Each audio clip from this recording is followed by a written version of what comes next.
Well everyone, it finally happened. Welcome to today's video. Today we finally have a Harley Davidson. This is a Harley Davidson 2008 Electra Glide Classic. That's right, we went from a V-Star 650 Classic to an Electra Glide Classic. And what an incredible motorcycle this is. We're just going to do a little walk around, show you some stuff on it, and we'll put some stats on screen because I'm obviously going to get some numbers wrong, but we'll start at the front with these nice big poofy fenders, and of course, look at that, classic. Classic. This is an incredible motorcycle. Over 1,500 cc's and close to 900 pounds when its 6-gallon fuel tank is full. This thing is an absolute behemoth. I call it my Mastodon because it reminds me of the black Mastodon dinosaur from Power Rangers. Looking at it from the front, big ass fairing. Reminds me of elephant ears, and of course the big trunk in the front. But we have a nice big headlight, 2 spotlights, our turn indicators right there. We even got lights on the front of the wheel there. On the side of the fairing here, we have our dragon fin wind deflectors. Those are fully adjustable in order to deflect some of the wind blowing up at you, or you can set it so that the wind does blow at you to help keep you a little bit cool. We got our crash bars on the side here. And finally, once again, after all these years, I have nice big highway pegs. Isn't that gorgeous? Love them. I love the chrome. I don't understand why people go for the matte blacked out hardware, but to each their own. And of course, we'll give you a nice look at that Harley Davidson logo. There it is, ladies and gentlemen. It's official. Old Uncle Nick finally has a nice big Harley. This is definitely the biggest motorcycle I've ever owned and have ever ridden. And there was a bit of a learning curve. When people say riding a Harley is its own experience, they are not kidding. I have never ridden anything like this before, and I don't think I'll ride anything like it since.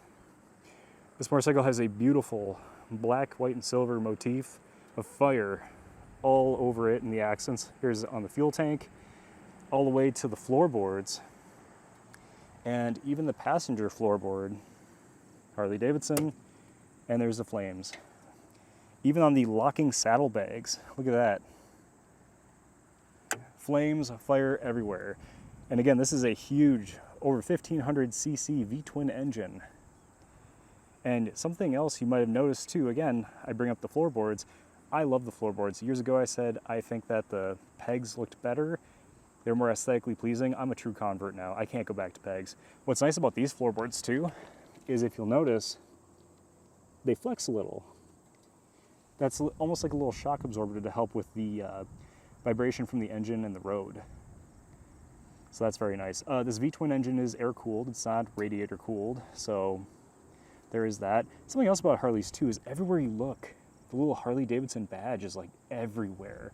Like no joke, if we even look up here, I'll come back to this, but even on the speakers, little Harley Davidson shield everywhere. But what I like about this bike compared to other Harleys I've seen is the Harley logos are a little more understated.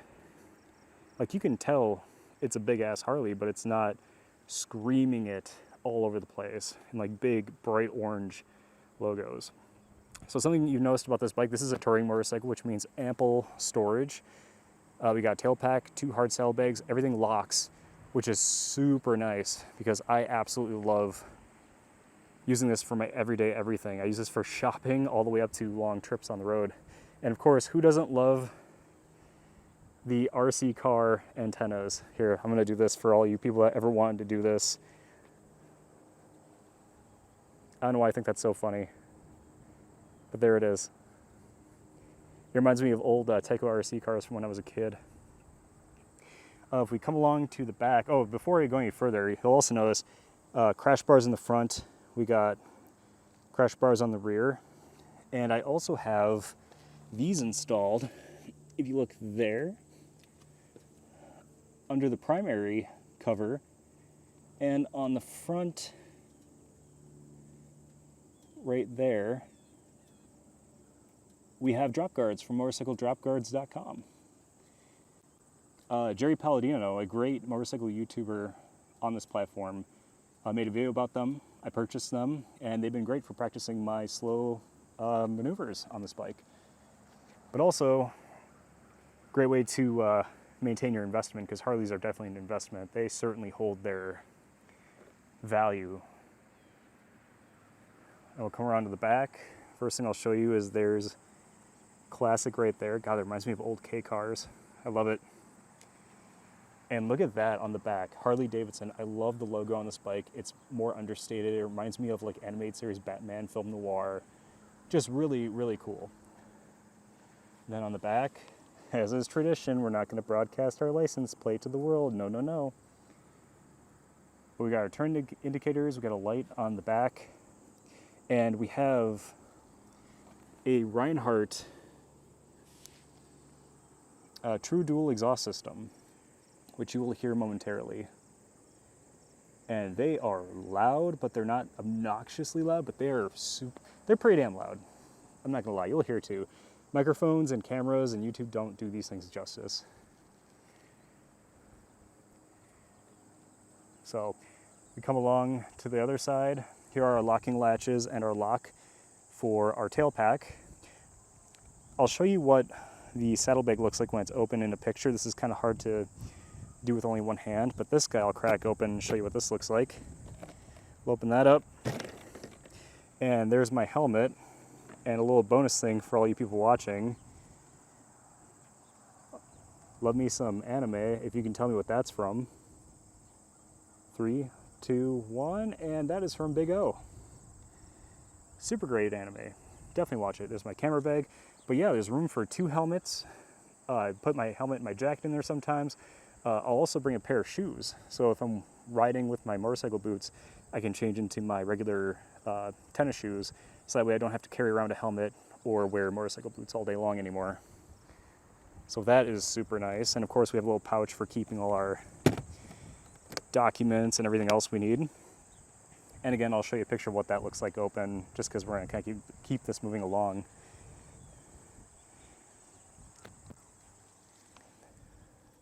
There we go, 96 cubic inches, Electra Glide.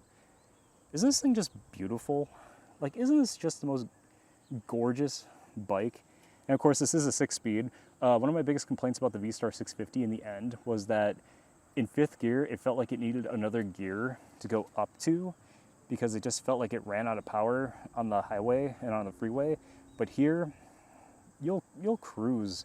You go into the 6-speed and you'll just cruise at like 75 miles an hour effortlessly. Like, this thing is built for long distance and for comfort. And we got our rear brake, another floorboard there, and of course, another highway peg. The seat is the most comfortable one I've ever ridden on. Great lower back support. And I have a great upright sitting position on it.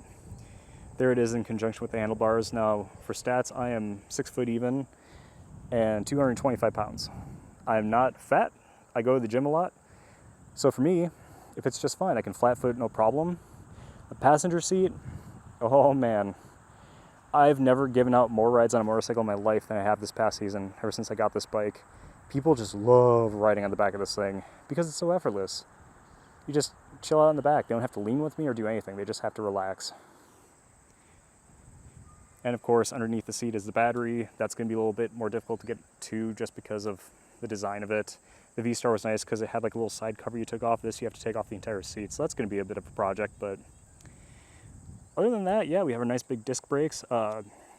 This thing has a belt final drive, which is a little different for me. I'm used to shafts.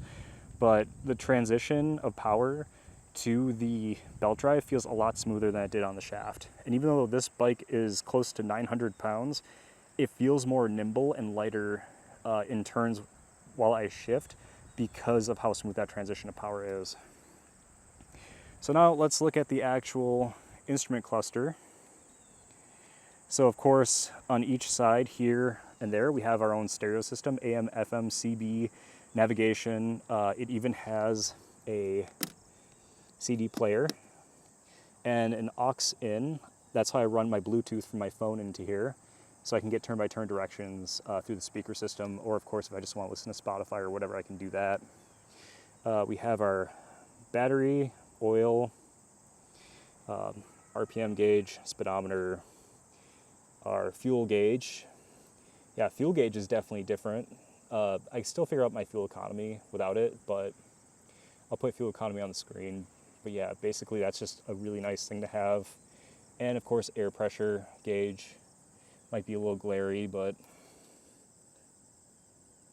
there we go.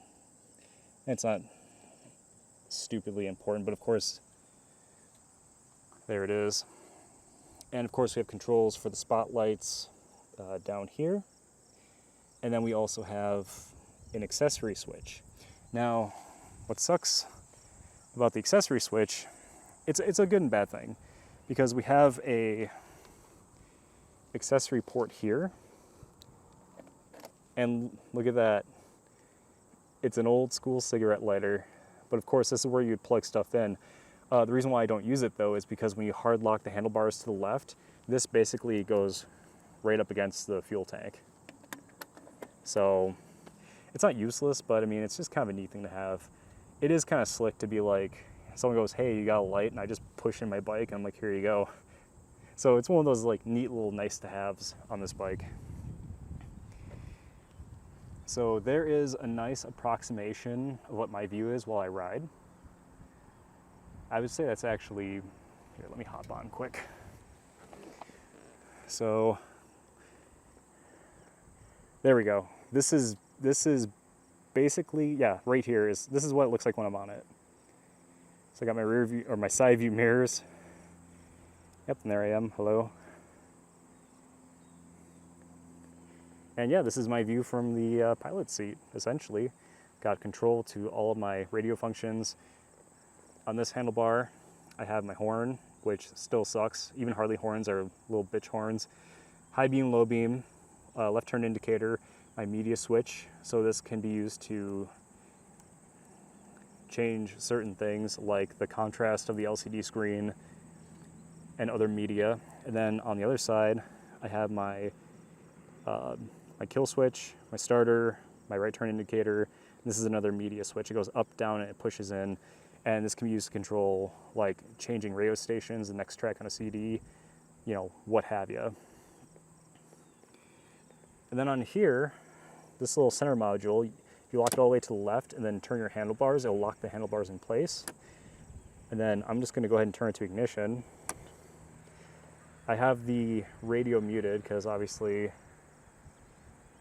I don't want to deal with YouTube's copyright nonsense. But yeah, there's all that. I have presets. I can switch between radio stations. Again, I'm not going to play anything because I don't want to get in trouble with copyright. And yeah, we got our neutral light. Our oil light, that just kind of comes on. Once I start the engine, it goes away.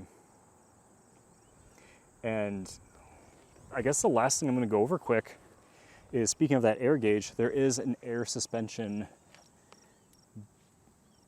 Back here is where the valve where you can control the air suspension and adjust it. I've never really needed to. Even with really heavier set riders, I haven't really had a problem with needing to adjust that, but that is something that can be done.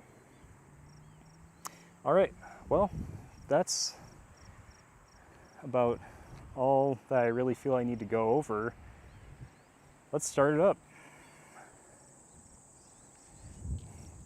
So now we'll head over here. So I got my kill switch. When I flip that, you'll hear the fuel injectors. That's the other thing too, is this bike is fuel injected, it's not carbureted. So it starts and it's ready to go basically right away. Okay, did you hear that? Fuel injectors priming, and look at those beautiful handlebars. So comfortable, and this little notch here, that's like a nice little wrist rest. It's kind of like the old cramp buster I had on my V-Star 1100. All right, let's start her up.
All right, well, I don't know how much of that my microphone actually picked up because it was peaking out the yin-yang. That is a loud-ass bike. Even with the gain on my camera turned basically all the way down, it was still peaking.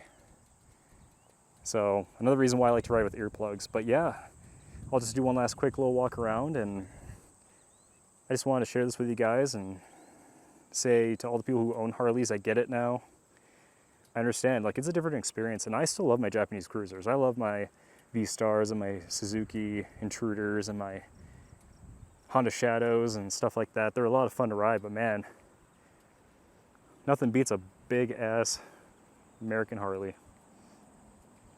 But if you like the video, please hit the like button. If you're new around here, please hit the subscribe button. I would definitely appreciate it. I can't talk.